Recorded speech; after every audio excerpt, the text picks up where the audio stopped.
Hello guys, welcome back. Last ಕ್ಲಾಸಲ್ಲಿ ನಾವು option ವರೆಗೆ ತಿಳ್ಕೊಂಡಿದ್ದೇವೆ. ಈ ಕ್ಲಾಸಲ್ಲಿ ನಾವು ಟೆಕ್ಸ್ಟ್ ಅಂಡ್ ಡೈಮೆನ್ಷನ್ ಬಗ್ಗೆ ತಿಳ್ಕೊಳ್ಳೋಣ. So first one text drop down ಮಾಡಿದ್ರೆ multi line and single line ಅಂತ. So first one multi line text ಏನಂತ ನೋಡೋಣ. Click and box and click. ಈ ತರ ಒಂದು ಡೈಲಾಗ್ ಬಾಕ್ಸ್ ಓಪನ್ ಆಗುತ್ತೆ. ಇಲ್ಲಿ ಮೇಲ್ಗಡೆ ನೋಡಿದ್ರೆ ನಿಮಗೆ ಟೆಕ್ಸ್ಟ್ ನ ಪ್ರಾಪರ್ಟೀಸ್ ಕಾಣುತ್ತೆ. ಇವಾಗ ನಾವಿಲ್ಲಿ ಏನಾದ್ರೂ ಟೈಪ್ ಮಾಡೋಣ.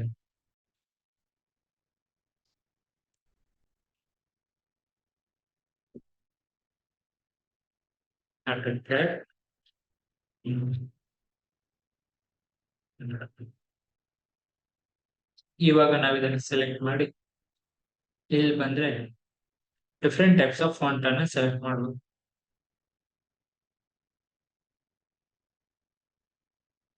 ಈ ಫಾಂಟ್ ಚೆನ್ನಾಗಿದೆ. ಓಕೆ, ನೆಕ್ಸ್ಟ್ ಕೆಳಗಡೆ ಬಂದ್ರೆ ಕಲರ್ಸ್ ಇದೆ, ಡಿಫ್ರೆಂಟ್ ಟೈಪ್ಸ್ ಆಫ್ ಕಲರ್ಸ್.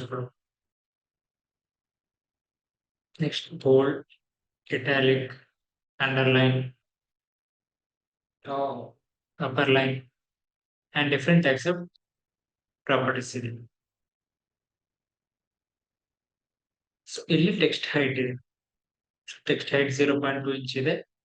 ನಾನು 1 ಫೀಟ್ ಕೊಡ್ತೀನಿ. ನಮ್ಮ ಟೆಕ್ಸ್ಟ್ ಇಲ್ಲಿ ಆಟೋಕ್ಯಾಡ್ ಇನ್ ಕನ್ನಡ. ಅಗೈನ್ ನಾವು ಅದ್ರ ಮೇಲೆ ಡಬಲ್ ಕ್ಲಿಕ್ ಮಾಡಿದ್ರೆ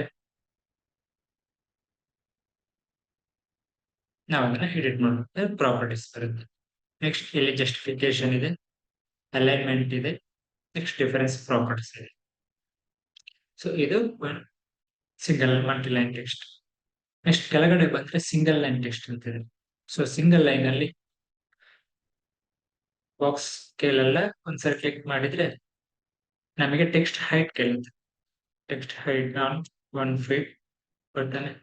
ನೆಕ್ಸ್ಟ್ ನಮಗೆ ಟೆಕ್ಸ್ಟ್ ರೊಟೇಷನ್ ಕೇಳುತ್ತೆ.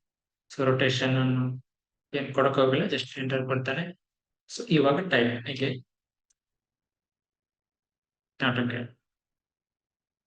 ಸೇಮ್ ಇದನ್ನ ಸೆಲೆಕ್ಟ್ ಮಾಡಿ ಸಿಂಗಲ್ ಲೈನ್ ಅಲ್ಲಿ ಇನ್ನೊಂದು ಅಡ್ವಾಂಟೇಜ್ ಏನಂದ್ರೆ ನಾವು ಎಲ್ಲಿ ಬೇಕು ಅಲ್ಲಿ ಕ್ಲಿಕ್ ಮಾಡಿ ಟೆಕ್ಸ್ಟ್ ಟೈಪ್ ಮಾಡಬಹುದು. ಫಾರ್ ಎಕ್ಸಾಂಪಲ್ ನಾನು ಇಲ್ಲಿ ಕ್ಲಿಕ್ ಮಾಡ್ತೀನಿ,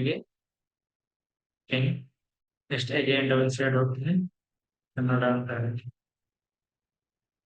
ಅಗೇನ್ ಎಷ್ಟು ಬೇಕು ಅಷ್ಟು ಕ್ಲಿಕ್ ಮಾಡ್ಬೋದು. ಸೊ ಔಟ್ ಸೈಡ್ ಒಂದು ಕ್ಲಿಕ್ ಮಾಡಿ ಎಸ್ಕೇಪ್ ಮಾಡ್ತಾನೆ. ಇವಾಗ ಎಸ್ಕೇಪ್ ಆಗ್ತದೆ.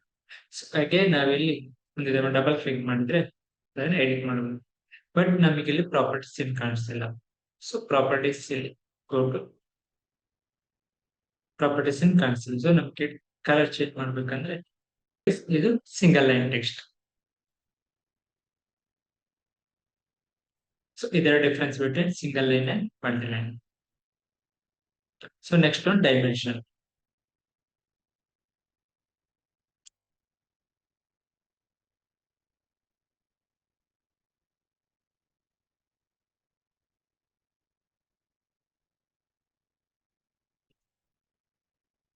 Dimension click first point and second point and upside more than 9 feet.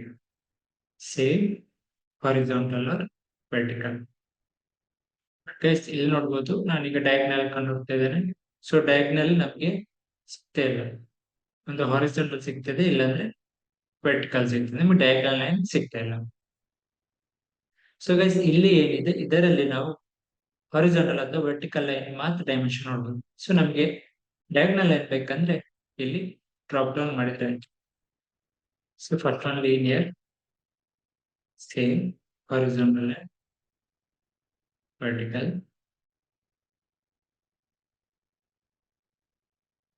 ಅದು ಕೂಡ ಸೇಮ್ ಆಕ್ಟ್ ಆಗುತ್ತೆ. ಸೊ ನೆಕ್ಸ್ಟ್ ಒನ್ ಇಲ್ಲಿ ಡ್ರಾಪ್ ಡೌನ್ ಮಾಡಿದ್ರೆ ನಮಗೆ ಇಷ್ಟು ಟೈಪ್ಸ್ ಇದೆ: linear, aligned, angular, arc length, radius, diamond. So linear ಅಲ್ಲಿ ಹಾರಿಜಾಂಟಲ್ ವರ್ಟಿಕಲ್, ಅಲೈನ್ಡ್ ಅಲ್ಲಿ ನಾವು ಅಲೈನ್ ಅಂದ್ರೆ ಓವರ್ ಆಂಗ್ಯುಲರ್ ಲೈನ್ ಇದು ಡೈಮೆನ್ಷನ್ ತಗೊಳಿಸಿ 12 ಫೀಟ್ 4.6 ಇಂಚ್ ಈ ರೀತಿ. ನೆಕ್ಸ್ಟ್ ನಮಗೆ ಆಂಗ್ಯುಲರ್ ಇದೆ, ಆರ್ಕ್ ಲೆಂತ್ ಇದೆ, ರೇಡಿಯಸ್ ಅಂಡ್ ಡೈಮೆಂಡ್. ಅದ್ರ ಬಗ್ಗೆ ಏನಂತ ನೋಡೋಣ. Next one angular. ಆಂಗ್ಯುಲರ್ ಅಂದ್ರೆ ಎರಡು line angle connotation. So first line and second line. So inside angle 51 degree. Same angle, first line, second line, 51 degree.